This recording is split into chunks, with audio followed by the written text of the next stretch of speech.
Et bonjour à tous, c'est Théo pour theobuji.com et aujourd'hui nous allons faire une petite présentation et test du Sony Alpha Nex 5N avec son objectif 18-55 que j'ai précédemment déballé.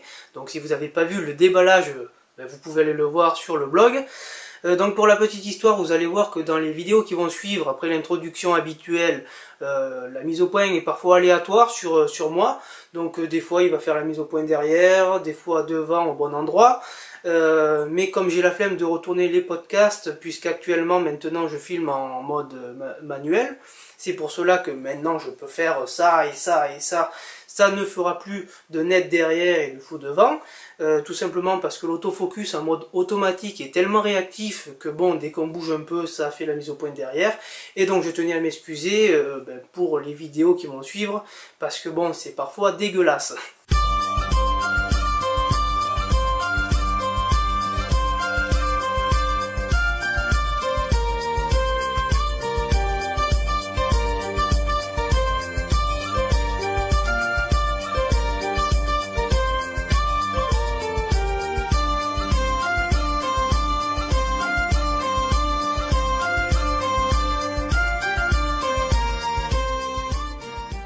Alors avant de débuter ce petit test vidéo en extérieur en conditions réelles, je vais vous faire une petite présentation rapide pour ceux qui ne connaîtraient pas les Sony Alpha Nex. Donc que ce soit un Nex 3, un Nex 5, un Nex 5N, un Nex C3, je vais y arriver, ça reste, encore une fois, des appareils photo objectifs interchangeables. Qui dit objectif interchangeable dit que vous pouvez adapter presque tous les objectifs que vous voulez. Encore une fois, il faut vérifier que les bacs d'adaptation Sony vont avec vos objectifs d'autres marques. Mais ça, ce n'est pas du tout la thématique de ce podcast. Je vous laisse vous renseigner auprès des constructeurs agréés.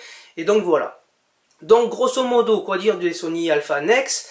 C'est, même si c'est pas réellement ça, mais ça s'en rapproche, c'est des mini réflexes de poche.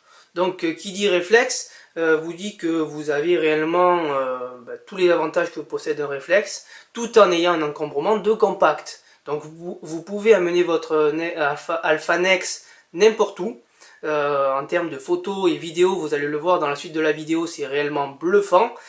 Je ne sais pas si vous avez visionné la précédente vidéo de déballage, mais je vous avais montré qu'il tenait tout simplement dans la paume de ma main. Donc c'est réellement bluffant, encore une fois, qu'un si petit appareil sorte une si grande qualité. Donc je ne vous en dis pas plus, je vous laisse ici. Je vous reprends tout de suite après pour lister les points négatifs et les points positifs que j'en ai tirés de ce petit test. Et donc je vous dis à tout à l'heure.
Alors j'espère que ce petit test vidéo, photo, stabilisation, zoom, audio vous aura plu.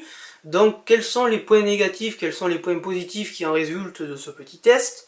Donc moi j'ai relevé 3 points négatifs qu'il faut souligner. Bon après encore une fois c'est que mon point de vue, donc après libre à vous de voir si c'est des points positifs, des points neutres, des points ce que vous voulez, mais pour moi c'est 3 points négatifs à souligner.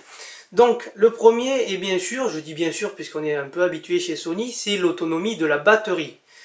Puisque je trouve ça assez dommageable que pour le prix que coûte un Sony Alpha Nex, Sony n'ait pas fait une amélioration en termes d'autonomie. Alors encore, c'est compréhensible sur des petits compacts comme le WX5, le HX5V, le HX9V, mais pas sur un Nex. Voilà, c'est pas inadmissible, mais c'est passable. Voilà. Donc, le second point négatif, selon moi, c'est que sur le Sony Alpha Nex, vous n'avez pas de menu dédié à la vidéo. Donc pour quelqu'un comme moi qui a comme priorité la vidéo avec son Nex, je trouve que c'est un peu dommageable que bon, lorsqu'on allume son Nex, on tombe sur le dernier mode photo qu'on avait sélectionné, et que pour déclencher la vidéo, ben, on n'a pas d'autre moyen que d'appuyer seulement sur le bouton REC qui se trouve derrière le bouton On-Off, et donc ça déclenche immédiatement la vidéo, et donc chaque fois ça va m'obliger à couper la vidéo au début, puisqu'au début je fais les mises au point, les alignements, etc. Alors que pour illustrer mes propos, sur un compact comme le WX5, le HX5V, le HX9V, vous avez une petite molette qui vous permet de sélectionner le mode vidéo, le mode photo, le mode automatique, et donc vous faites d'abord vos mises au point, etc. et puis vous déclenchez. Donc vous gagnez un peu en autonomie batterie, en autonomie de la carte mémoire, et donc voilà, c'est encore un petit point qui me semble perfectible. Le troisième, c'est que, bon, après de nombreux tests en vidéo, hein, encore une fois, je me suis aperçu que le Sony Alpha Nex 5N, notamment le Sony Nex 5N, parce que le 5 chauffe un peu moins, eh bien, je vous ai donné la solution, il chauffe. Donc,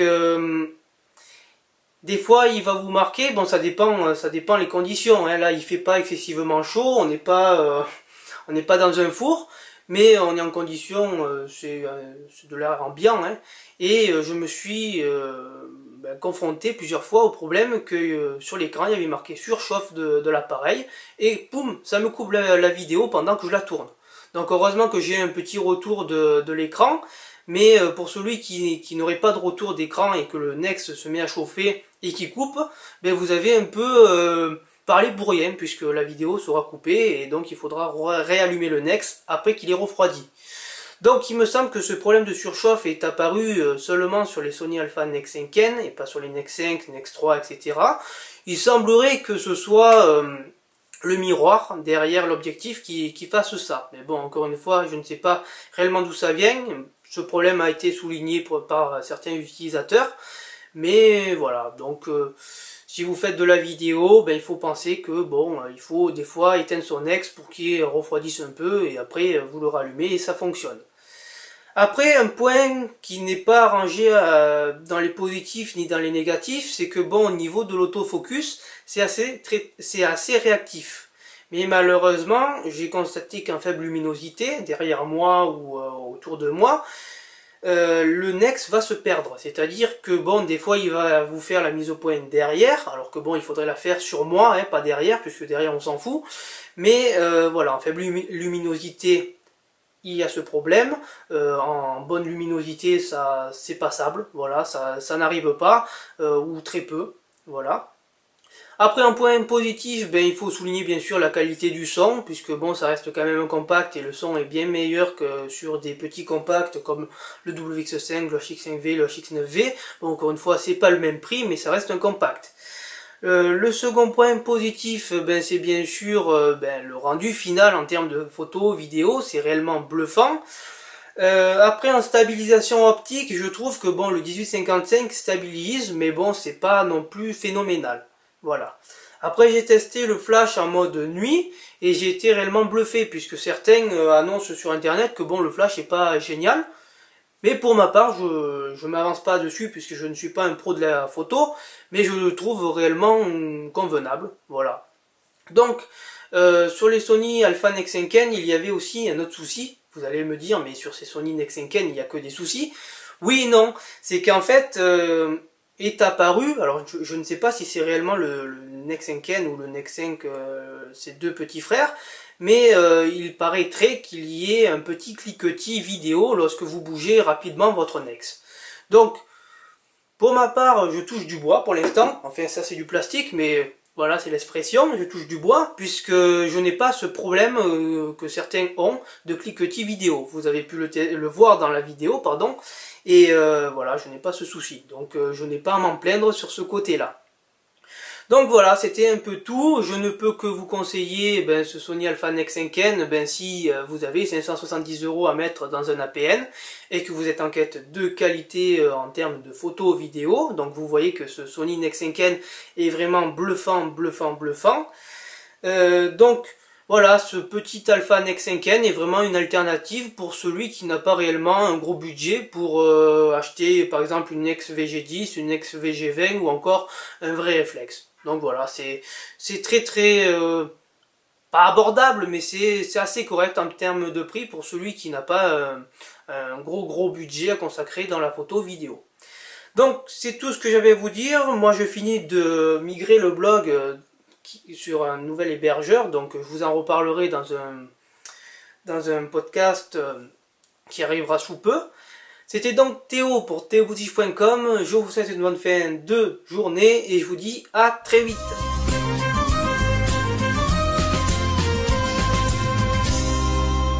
Ah oui les amis, laissez-moi rajouter un petit détail sur ce podcast du Sony Alpha-Nex 5N, puisque hier soir, lorsque j'ai voulu monter les fichiers vidéo issus de ce Sony Alpha-Nex 5N, donc quelle ne fut pas ma surprise de voir que le logiciel phare d'Apple, qui est donc Final Cut Pro X, qui était certes pro à l'époque, mais visiblement plus maintenant, n'était pas compatible avec les fichiers AVC HD de mon Sony Alpha-Nex 5N, puisque ce dernier filme en 1080p à 50 images par seconde.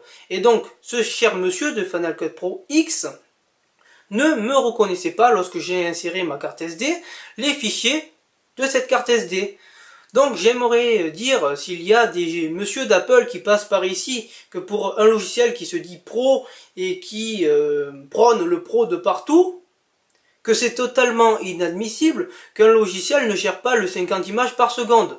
Alors certes, vous allez me dire qu'en général, même au cinéma, c'est du 25 images par seconde, mais je ne vois pas pourquoi un logiciel qui se dit pro n'est pas compatible avec tout.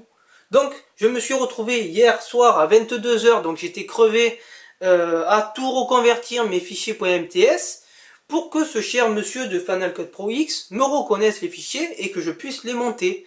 Donc voilà, c'était un petit coup de gueule de fin de podcast, mais je pense qu'il était nécessaire.